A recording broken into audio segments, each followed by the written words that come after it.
하나님 주신 말씀 마가복음 5장 25절부터 34절을 통해 누가 내 옷에 손을 대었느냐 라는 제목의 말씀으로 함께 은혜를 받고자 합니다. 우리가 읽은 이 마가복음에서는 단순히 예수님의 행적과 어떻게 병을 고칠 수 있는지를 마치 기독교 서점에 가면 방언기도의 오묘한 신비라는 그런 책과 같은 내용이 아닙니다. 기록된 사건들을 통해서 예수님이 곧 하나님의 아들이시며 인간을 구원하기 위하여 오신 그리스도, 곧 메시아가 되신다는 사실을 증거해 주는 말씀입니다. 그래서 마가복음 첫 장 첫 절의 내용이 복음서의 주제로서 하나님의 아들 예수 그리스도의 복음의 시작이라 이렇게 기록되어 있습니다. 헬라어의 성경에 보게 되면 첫 단어가 시작이라고 하는 아르게가 기록되어 있습니다.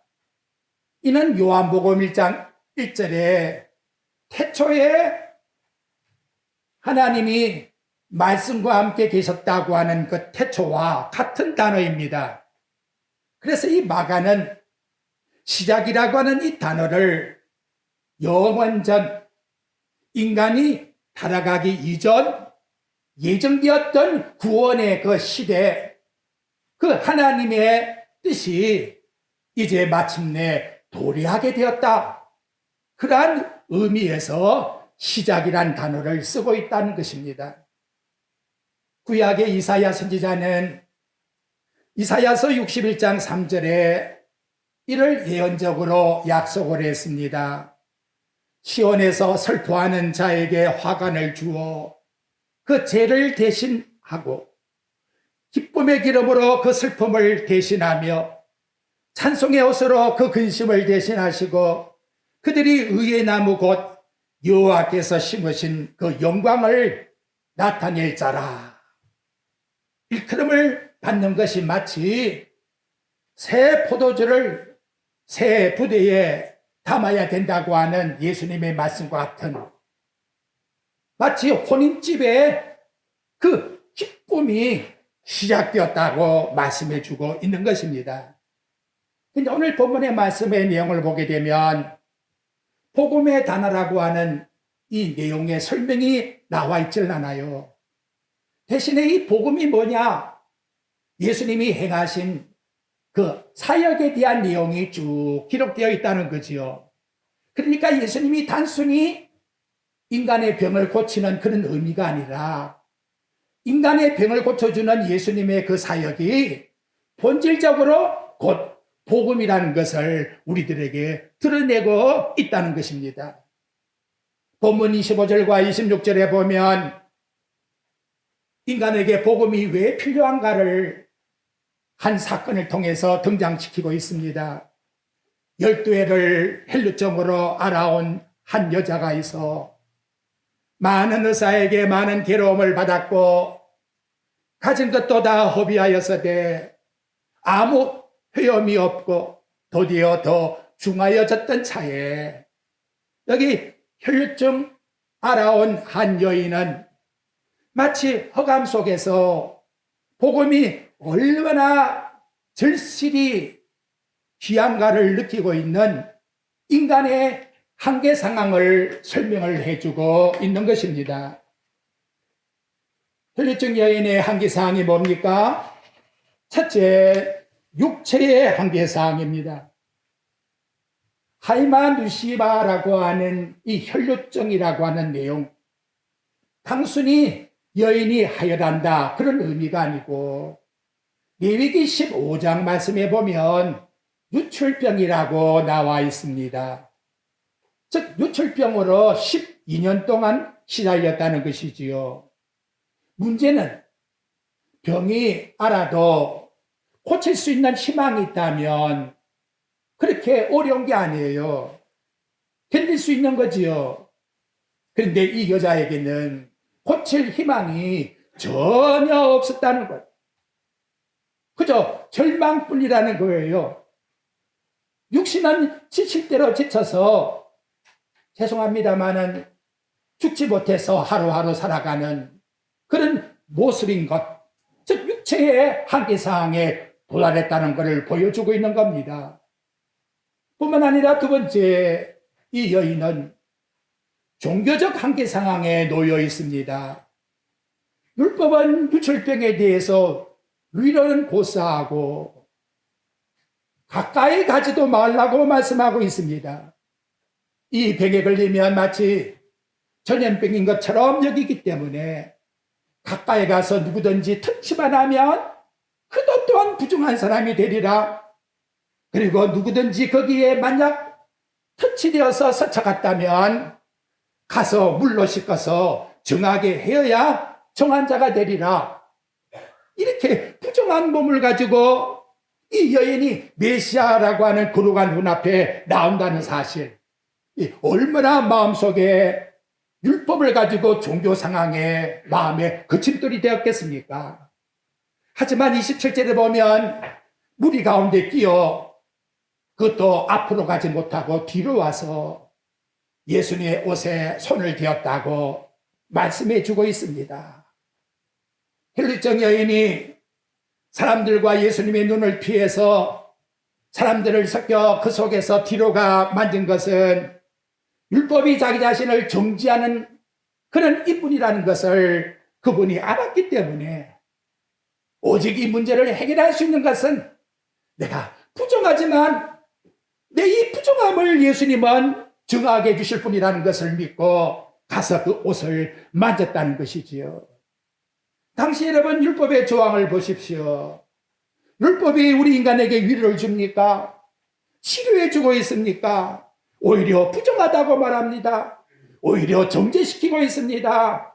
바로 이러한 인간의 한계상, 율법 속에서 누구도 하나님 앞에 의인이 없나니 모두가 다 하나님 앞에 죄인이라, 이런 정죄받는 상황 속에 저와 여러분이 있는 모습이 바로 이 여인의 모습이자, 그리고 여기서 해방을 시킨 분이 오직 예수 그리스도의 복음을 통해서 이루어졌다는 것을 우리에게 일러주고 있습니다. 셋째는 의학의 한계사항이었습니다. 병이던 이 여인이 많은 의원을 찾아갔다고 말씀하고 있습니다. 26절에 보니까 많은 의원에게 많은 괴로움을 당했고 그리고 가진 것도 다 허비했다.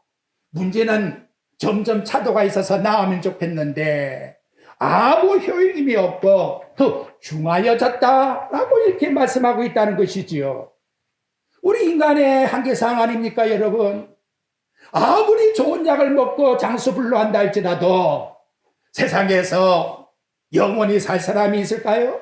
의술이 아무리 발달한다 할지라도 아직도 죽음의 문제는 누구도 해결하지 못하고 인간은 매세를 향수하고 죽었더라.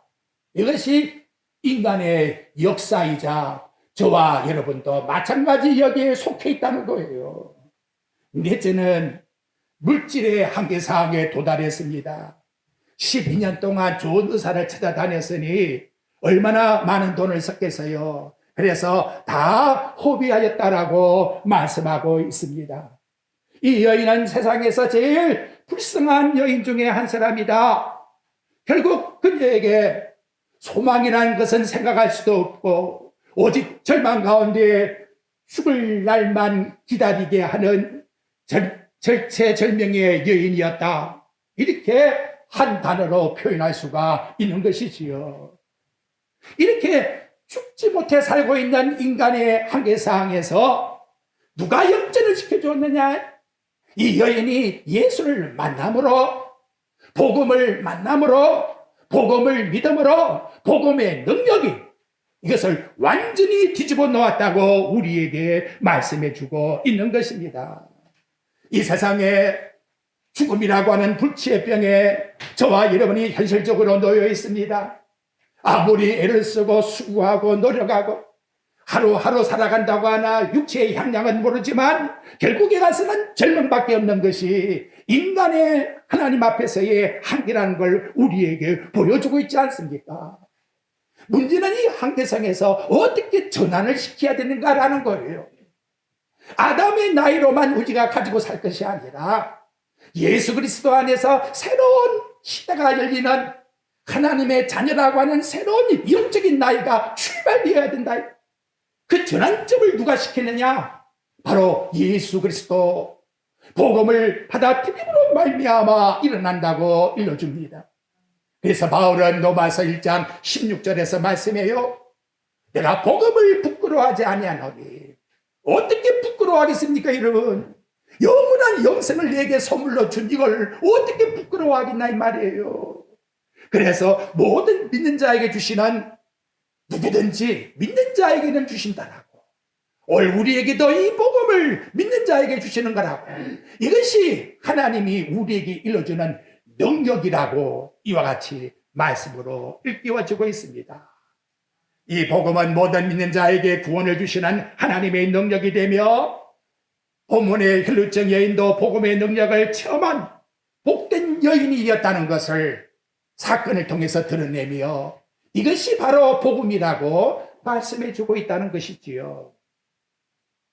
근데 여러분 한번 거꾸로 역설적으로 한번 생각을 해 보십시다. 혈루증 여인에게 불치의 병은 모든 것이 합력하여 선을 이루게 하시는 하나님의 엄청난 숨겨진 은혜라는 것을 우리에게 보여주고 있다는 거예요. 참 이거 이해가 잘 안 되지요.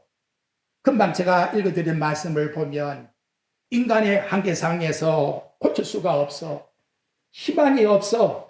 고통과 고난 속에서 하루하루 그저 생명만 이어갈 뿐인데 이러한 삶이 오히려 하나님 주시는 은혜를 누릴 수 있는 동기를 발생시키는 계기가 되었다라고 우리에게 말씀해 주고 있다는 겁니다. 인간이 희망이 있다는 걸 안다 같으면 자신에게 뭔가 치료를 받는다 할지라도 하나님 앞에 그것을 은혜로 완전히 인정을 하지 않을 거예요. 그래도 내가 이렇게 했는데 복이 나온단 말이에요. 그건 완전한 하나님의 은혜가 아니지요. 이 여인이 그래도 내가 이만큼 약을 먹었으니까 나았지 이런 마음을 가지고 예수께 나와서 고침을 받았다면 그건 완전한 은혜가 아니지요. 결국 여러분 인간은 누구를 막론하고 조금이라도 자기를 어려운 자로 여기게 하지 않게 하기 위해서 오직 예수 그리스도를 통해서 주시는 복음만이 우리 인간을 구원시킨다라고 하는 사실을 완전히 갈망하기 위해서 완전히 인간을 밑바닥에다가 깔아놓겠다. 도저히 생각할 수가 없는 고통과 아픔을 하나님께서 주셨다는 거예요. 그런데 그것이 예수 그리스도를 바라보게 되었고 그 또한 하나님 앞에 고침을 받을 때에 정말로 예수님이 하나님의 아들이라고 입으로 신하는 완전한 온전한 믿음을 고백하게끔 만들어 놓으셨다는 거예요. 이스라엘 백성이 430년 동안 애굽에서 고통을 당했는데 적당하게 고난을 당했으면 가나안 땅에 안 나갑니다. 이 정도야 뭐 우리 참을 수가 있지. 그런데 어떻게 합니까? 완전히 짓밟잖아요. 얼마나 고통이 심했으면 하늘의 기도가 찼단 말이에요. 이렇게 고통과 아픔을 왜 줍니까? 당신의 백성들에게 왜 줍니까? 너희들은 여기에 살 땅이 아니야. 하늘나라 천국이 너희 살 땅이야. 가나안이 너희 하나님 앞에서 살 본향집이야. 이걸 우리에게 일러주기 위해서 주셨다는 거지요. 여러분, 터널로 들어간 차가 터널을 빠져나오기 전 얼마나 캄캄하겠습니까? 해가 뜨기 전 새벽 여명이 얼마나 캄캄합니까? 인간의 생각으로 고통과 아픔은 처참해서 말할 수가 없는 거예요. 이번에도 이 산불로 인해서 얼마나 많은 고통과 고난을 당하고 있습니까? 그런데 저는 그래요. 인간의 힘으로 사는 게 아니구나. 분명히 하나님이 살아계셔. 하나님이 안 계시더라면 나 지금 이거 살아남을 수가 없어. 만에 하나 한 사람이라도 그걸 느끼고 깨닫게 된다 할 같으면 헬름적 여인과 같이 진짜 물질은 사라졌고 고통은 당했지만 하늘의 소망을 갖는 은혜를 받게 되는 동기가 된다는 거지요. 죄송해요. 고통과 고난 속에 있는 아픔은 생각지 않고, 그러나 하나님은 그렇게 우리 인간을 만들어 놓으신다. 그래서 예수님 하신 말씀이 뭐냐? 내가 의인을 부르러 온 것이 아니라 죄인을 부르러 왔노라. 누굴 망언하고 처절하게 나는 하나님 앞에서 마땅히 죽었던 죄인이라고 고백하지 않는 이상에는 하나님의 은혜가 은혜로서 생각되지 않게 되는 것이고, 하나님 주신 은혜가 진정 은혜로 생각될 때에는 내가 내 힘으로 아무것도 할 수가 없구나. 그래서 바울이 로마서 3장에서 유대인도 이방인도 다 하나님 앞에 죄인이 의인은 아주 없다, 그걸 선포하게 만드신 것입니다. 자, 이제 우리 절망 가운데서 예수님을 만나게 됩니다. 이 여인이 예수님을 만남으로 말미암아 절망이 오히려 구원을 받는 새로운 출발이 되었다는 것이지요. 바로 이러한 절망 속에서 우리 예수님께서 이제 여인의 치료를 어떻게 시켜나갔는가, 그 내용을 살펴보고자 합니다. 첫째는 여러분, 여자에게 조금 전에 주신 말씀과 같이 절망을 절체절명의 위기에 빠뜨려 버렸다. 아직도 내 인격이나 내 기대사항이 있다면 하나님께서 내게 주실 기적이 뭘까 바라지 마십시오. 이게 안 됩니다, 여러분. 왜냐하면 내 힘을 가지고서 했다 해버리면 결론에 가서는 그래도 내가 했다가 됩니까요? 그러니까 완전히 내가 밑바닥에 떨어져야 되는 거지요. 내 상태가 완전히 저 고지 같은 누더기 속으로 내 자신이 있다는 것을 하나님 앞에 고백을 드려야 됩니다. 오늘 본문에 나오고 있는 이 혈류증 여인처럼 홍해바다를 건너야 되겠는데 애국 군대가 출격해 올 때에 이스라엘 백성의 그 모습, 이제 우리 힘으로는 아무것도 할 수가 없구나. 바로 그러한 상태, 물이 없을 때에 하나님 앞에 간절히 기도했던 모세의 것 같은 마음, 바로 이러한 심령을 가지고 하나님께 나아가는 자. 절망이 달지라도 절망은 다시금 하나님이 희망으로 바꾸어 놓았다는 거지요. 히스기야 왕 보십시오. 너 죽으리라. 그런데 하나님 앞에서의 눈물의 기도가 하나님이 상달하사 15년을 더 살게 하는 소망으로 바꿔 놓는 것, 이것이 바로 복음이라고 말씀하고 있는 것입니다. 둘째로는 예수님의 소문을 듣고 왔다는 거예요. 올해같이 예배당에 나와 말씀을 듣고 깨달은 것이 아니라 동네 사람들이 하는 소문을 듣고, 중요한 것은 들음이란 게 너무 중요하다 이 말이지요. 뭘 듣는가가 너무나 중요해요. 로마서 10장 17절에 보니까 믿음은 들음에서 난다고 합니다. 들음은 그리스도의 말씀에서, 예수가 하나님이시다, 그 그리스도의 말씀에서 내게 믿음이 생긴다는 것이지요. 여리고성에 기생 나와 보십시오. 이스라엘 백성들이 광야로 나와서 행했던 그 내용들을 소문으로 들었다는 거예요. 너희 하나님은 정말 상천하지에 살아계신 하나님이시다. 아모리 사람 도왕 시온과 옥에 대해서 한 일을 나는 소문을 들어서 알고 있다. 그래서 네가 믿는 하나님이 하나님이시니까 내가 너희를 숨겨주마.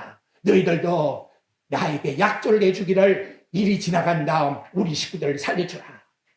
소문을 듣고 국가의 배반자가 되어가지고 이스라엘 백성 정탐꾼을 숨겨주어서 결국에 가서는 예수님의 할머니가 되었다는 거예요. 여러분, 놀랍지 않습니까? 아담 하와가 마귀가 속삭이는 뱀을 통한 유혹에 그냥 빠져가지고 불행이 자초되지 않았어요. 오늘 우리에게 중요한 것은 뭐냐? 하나님의 말씀을 어떻게 받는가가 중요하다는 거지요. 여러분, 그냥 왔다 갔다 이런 종교의 형태의 신앙을 살려고 하지 마십시오. 데살로니가 전서 2장 13절에 보면 바울은 데살로니가 교인들에게 끊임없이 항상 내가 감사한다. 이유는 뭐냐? 내가 너희들에게 이 복음을 전할 때에 사람의 말로 받지 아니하고 하나님의 말씀으로 받습니다.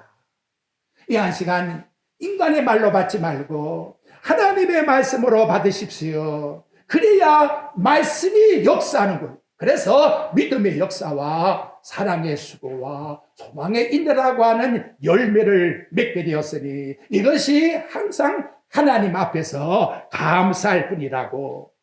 이 여인이 어떻게 예수님께 왔습니까? 예수님이 전도했습니까? 아니에요.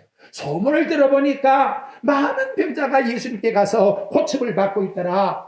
그러니까 그분은 바로 이 땅에 오신 메시아이시다. 그것을 마음으로 믿고 이 들어온 여인이 어떻게 걸어간 예수님 가서 내가 엎드려 예수님이라고 부를 수 있을까? 나는 그렇게 못할 여인이야. 그래서 살그머니 가서 그 옷자락만 살짝 만져도 그분은 능력이 있기 때문에 고침을 주실 것이야. 그걸 믿고서 많은 무리 가운데 섞여서 가서 살짝 만졌는데 드디어 예수님의 능력이 나타났다고 우리에게 말씀해 주고 있는 것입니다. 여러분, 이 여인이 예수님께 대화 나눈 적도 없죠. 이거 참 중요한 내용이에요. 그런데 예수님이 여인이 옷자락에 손이 닿는 순간에 능력이 나왔잖아요. 구원의 능력이 나왔다 이 말이에요. 여러분, 이 마음으로 믿는다는 이 자체가 너무 중요한 걸 우리에게 깨닫게 해주는 거예요. 나와서 내가 다른 사람보다 똑똑하지 못해도 나이가 들어서 뭐 이 성경 말씀 잘 몰라도 내 마음속에 정말 예수님은 하나님의 아들이시고 예수님만이 나를 구원해 주신 분입니다. 내가 불편해도 나는 예수님께 나가서 예수님을 찬양하겠습니다. 이러한 마음을 가지고 나오면 고백이 나오지 않아도 예수님은 인간의 마음을 아시고 이 여인에게 능력이 나타난 것처럼 구원을 주신 말, 구원이라는 게 무슨 이상한 형상 속에서 능력을 받아야 일어나는 게 절대 아닌 거예요. 얼마나 은밀한 가운데서 우리에게 일으켜 주고 있다 이 말이죠. 누구에게 이렇게 했지요? 반신불리 부수된 중풍병자를 메고 왔는데 중풍병자가 아무 말도 못해요. 예수님이 뭐라 그럽니까? 네 죄 사함을 받았느니라. 소자야, 내 사랑하는 아들아. 예수님은 알아보고 계신다는 거지요. 여러분, 이 시간도 마찬가지예요. 하나님, 내가 일주일 동안 고생했지만 그래도 나는 예수님 하나님이시라고 부르고 싶습니다. 내 마음을 알지 않습니까? 세상에서 고통과 어려움을 겪는다 할지라도 나는 여기가 내 보장집이 아닌 것 알지 않습니까? 나는 천국을 가고 싶습니다. 하나님 백성으로 살고 싶습니다. 아빠 아버지여, 나를 불쌍히 여기소서. 예수님 다 알아요. 그 심정을 알아요. 내 죄 사함을 받았느니라. 옷 같은 공통점의 구원을 지금도 허락해 주신다는 것이지요. 하나님이 외모를 따지는 게 아니에요. 우리 인격을 따지는 게 아니에요. 얼마만큼 했다고 하는 행적을 따지는 게 아니에요. 내 마음으로 믿으면 로마서 10장 9절에 말씀하지요. 하나님께서 그를 죽은 자 가운데 살으신 것을 네 마음으로 믿으면 구원을 받으리라. 네 마음으로 믿으면 이 시간 여러분 그냥 왔다 가지 이거 안 돼요. 내 마음, 하나님 내 마음 알지 않습니까? 내가 정말 예수님 사랑합니다. 내 마음 알지 않습니까? 진지한 마음속에서 한번 우리 주님 앞에 내 마음에서 우러나오는 고백을 드리십시오. 이걸 우리 주님이 원하시고 계신다는 것이지요. 고린도전서 15장 2절과 4절에 말씀합니다. 만일 내가 전한 그 말을 굳게 믿고 헛되이 믿지 아니하면 그로 말미암아 구원을 받으리라. 네 마음에 믿는 것이 뭐냐? 성령대로 그리스도께서 3일 만에 죽은 자 가운데 부활하시고 장사 지낸 바 되었다가 3일 만에 성령대로 그리스도께서 우리 죄를 위하여 죽으시고 장사된 바 되었다가 3일 만에 성령대로 살아나신 것을 믿는 자는 구원을 받은 것입니다. 바로 이 구원의 고백이 우리의 심령 속에서 일어나야 된다는 것이지요. 다음에는 구체적인 행동이 나왔습니다. 소문을 들었습니다. 구원의 주가 오신다는 소식을. 그리고 많은 사람들이 있으니까 접근할 수가 없어요.